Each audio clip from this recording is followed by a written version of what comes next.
Today there is coverage on Bamboo Airways and not necessarily the best news surrounding this carrier, updates on Cathay Pacific and Icelandair, and also coverage on Canadian Porter Airlines. Yes, man flu is still kicking me, so I do apologise for my voice and hope you won't be too harsh on me down below in the comments. Bamboo Airways is undergoing a pretty significant restructuring as concerns around its long-term future do remain. As significant restructuring occurs, Bamboo will majorly adjust its long-term future.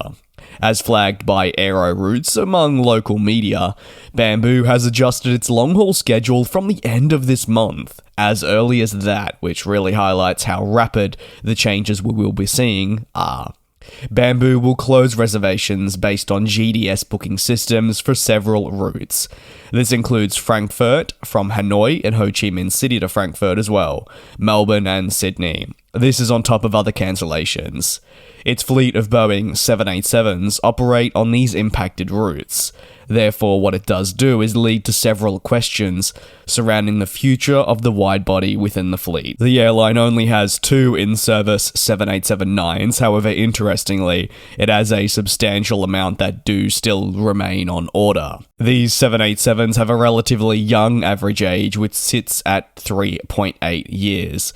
This generally keeps in line with the young fleet that we do see at the company. Well, as it looks to restructure, Bamboo will reportedly change its operations. These changes will come into effect for the remainder of 2023 and into 2024, and the changes include notable adjustments to their route network. The company will focus on altering its strategy and removing the long-haul network, which is really one of the main talking points from this. The airline believes the new course for direction is much more suitable and attainable, focusing on critical domestic routes and high-demand international services that really only stretch as far as Southeast Asia, so certainly not Germany or the Oceania region. Bamboo does also say that the focus will be put more so on narrow-body operations that will be able to serve these destinations. In its fleet, it does already fly many single-aisle aircraft, from the Embraer aircraft to Airbus, CO and Neo jets. As reported by Reuters in September 2023, Bamboo were struggling to pay pilot wages, which did result in staff departing the carrier. Many people would argue that the fate of Bamboo and what we're seeing now has been written on the wall just because of this. A reported 30 foreign pilots departed in June alone, which equated to more than 10% of the total airline pilot staff. According to many now, a watchful eye will be kept on this airline to see how they navigate the future turbulence they'll face. Cathay Pacific have published their traffic figures for September, providing a view of continued recovery. Cathay Pacific says off the back of solid travel demand, they carried 1.5 million passengers in the month just gone. Such a figure did actually represent a staggering 480% increase compared to the same month 1 year prior. The increase highlights how Cathay Pacific has seen the reopening of Hong Kong and the rebuild of its network that has continued to expand. Their month's revenue passenger kilometres, or just more simply RPKs, increased another further 316%, and there was also an increase on ASKs and passenger load factors. So far, 2023 has been hugely positive for the company. The airline says the number of passengers has increased by over 1,000%. Although many would indeed argue that because of the lows they were at, it really only could get better with time, and likely would be pretty rapid. If we're taking a look at the aircraft in storage, it still has 30 units, and this is spread across multiple wide-body aircraft and a handful of narrow-bodies too, but ultimately, while some would argue it's a significant portion of the fleet that remains grounded, and it will need new planes to be able to grow in the future, it is a massive improvement from where the airline was just 1 year ago, when even more of the fleet, you could say, was rendered useless. Porter Airlines do feel like they're a massive focus here on the channel in recent weeks, and that is because their expansion just continues and continues, and they're very intriguing routes as well that are being announced. They'll launch now daily flights to Las Vegas with their E195-E2 from Toronto Pearson, with a view of this beginning on March the 5th, 2024. Porter Airlines does pride itself using on this E2, and the plane has been really critical for further expansion from Canada towards destinations across North America.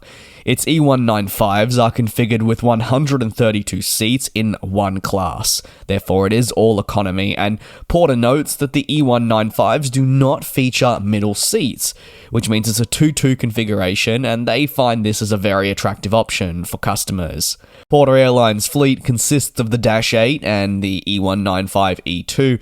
The Canadian airline uses these two aircraft types for a host of different missions. However, again, sticking with that Embraer plane, as I've been covering on the channel here of late. Among the Las Vegas route, it'll be critical in the launch of Los Angeles and San Francisco flights very soon, which highlights its capabilities and the view from Porter to expand looking ahead. Icelandair has published its third quarter results indicating record revenue, among much more. Icelandair says it recorded record revenue of USD 560 million for the third quarter, which is up from the USD 487 million for the same quarter 1 year prior. Ultimately, net profits stood at USD 84.5 million, and this is the highest quarterly earnings that are ever recorded by the carrier.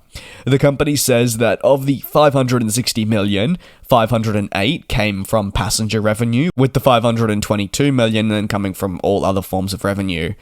Icelandair attributes the fantastic performance thanks to robust demand coming from North America. The airline says 56% of passenger revenue originated from the United States and Canada. North America saw a load factor of 87%, with 82% coming from Europe. Breaking down the passenger revenue further highlights how the airline saw 56% of its revenue coming from North America, 27% from Europe, and 14% from Iceland. And really, one of the sticking points has been the arrival of the 737 MAX, with fuel costs now being seen to reach 11% lower year on year thanks to this delivery. And the company is really happy with the 737 MAXs, and in the future with the acquisition of the A321neo family, they believe they'll be able to strengthen their fuel-efficient operations and bring down overall costs. Of course, the major casualty from all of this will be the unfortunate replacement of the flying pencil, the 757, that many would argue has done a fantastic job at the company for a long time now. That is going to conclude today's aviation news recap. Thank you very much for your support and patience with me. I do really appreciate it.